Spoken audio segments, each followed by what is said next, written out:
غیروں سے ہے، اسلام اور مسلمانوں سے نہیں ہے، جن کی نسبت رسول اللہ سے نہیں ہے، جن کی نسبت قرآنی تعلیمات سے نہیں ہے، ان سارے خرافات کو ہمیں طے کرنا ہوگا، بلکہ عہد کرنا ہوگا کہ ہم خود بھی اور اپنی بچیوں اور بچوں کی شادی کے موقع پر بھی اپنی خواہشات کی تکمیل کے لیے نکاح نہیں کریں گے صرف، بلکہ ہم نکاح کریں گے تو نبی کی محبت میں، قرآن مجید کی تعلیمات کی روشنی میں، نبی رحمت صلی اللہ علیہ وسلم کے ارشادات کی روشنی میں، سیرت کو اصول اور نمونہ بنا کر ہم انشاءاللہ نکاح اور نکاح سے متعلقات جتنی باتیں ہیں، جتنے امور ہیں، ان تمام کو ہم انشاءاللہ انجام دیں گے۔ آج کے نکاح میں صاف کہہ رہا ہوں اور اپنی بات کو ختم کر رہا ہوں، آج کے نکاح صرف رحمان کو خوش کرنے والے نکاح نہیں ہیں۔ آج کے نکاح، آج کی شادیاں رحمان اور شیطان دونوں کو خوش کرنے والی ہیں۔ اصل میں نکاح ہوتا ہے،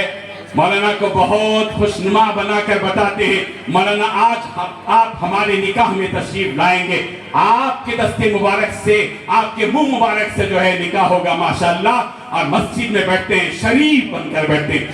اچھے مولانا کے کپڑے پہن کر بیٹھتے ہیں، ایسے معلوم ہوتا ہے کہ ان کے جیسا شریف اور عقل مند پورے معاشرے میں کہیں نہیں ملے گا۔ لیکن نکاح ہوتا ہے مسجد میں، اللہ کو خوش کیا، رحمان کو خوش کیا، پھر عشاء کے بعد کے ان کے تماشوں کو دیکھو گے تو پھر شیطان بھی شرم جائے گا۔ ہمیں اٹھ کھڑے ہونا چاہیے۔ میری آواز ان خواتین تک بھی پہنچ رہی ہے جن خواتین کے ہاتھ میں ریموٹ ہے، جن خواتین کے ہاتھ میں اسلیٹر بھی ہے اور بریک بھی ہے، اور آج کل کے مردوں نے اپنے معاشرتی معاملات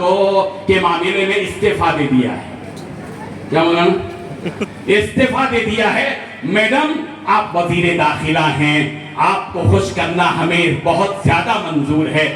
رب خوش ہو نہ ہو، میڈم آپ خوش رہی ہے، میں اس سلسلے میں کوئی مداخلت نہیں کروں گا، آپ شریعت کو پامال کریں گے، میں راضی اور خوش ہوں، آپ نبی کے طریقے کو چھوڑ دیں، میں راضی اور خوش ہوں، آپ شیطان کو بھی خوش کریں، مجھے خوشی ہے اس میں۔ یہ زبان سے نہیں عمل سے کہتا ہے اور اپنے ناٹک سے اور ڈرامے سے کرتا ہے، اور وزیر داخلہ بنا کر اپنی شادیوں کا پورا ریموٹ بیوی کے ہاتھ میں دیتا ہے۔ وہ جہاں اسلیٹر گوانا ہے تیز دوڑاتی ہے روایات اور خرافات میں اپنی سواری کو، اور برک جہاں ڈالنا ہے وہاں ڈالتی ہے، اور ہم تماشا دیکھتے ہیں۔ مولانا کے پاس آ کر اس وقت میں مسئلہ پوچھتے ہیں جب بیٹی کے سلسلے میں ازدواجی زندگی میں وہ تنازع پیش آتا ہے، جب مولانا یاد آتے ہیں۔ نکاح میں بھیک مانگنے کے وقت میں مولانا یاد نہیں آتے، نکاح میں جہیز کی فہرست مانگنے کے وقت میں مولانا یاد نہیں آتے کہ حلال ہے یا حرام ہے، لیکن جب ٹوٹتا ہے مسئلہ،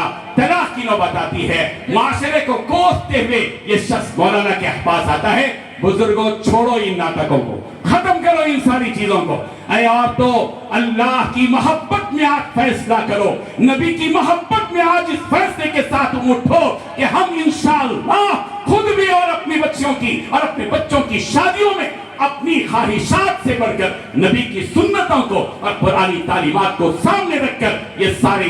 فرائض اور یہ سارے امور انجام دیں گی۔ میں مبارکباد پیش کرتا ہوں مولانا رفیع الدین رشادی صاحب کی خدمت میں کہ انہوں نے مسنون نکاح تحریک کے سلسلے میں حضرت مولانا خالد سیف اللہ رحمانی صاحب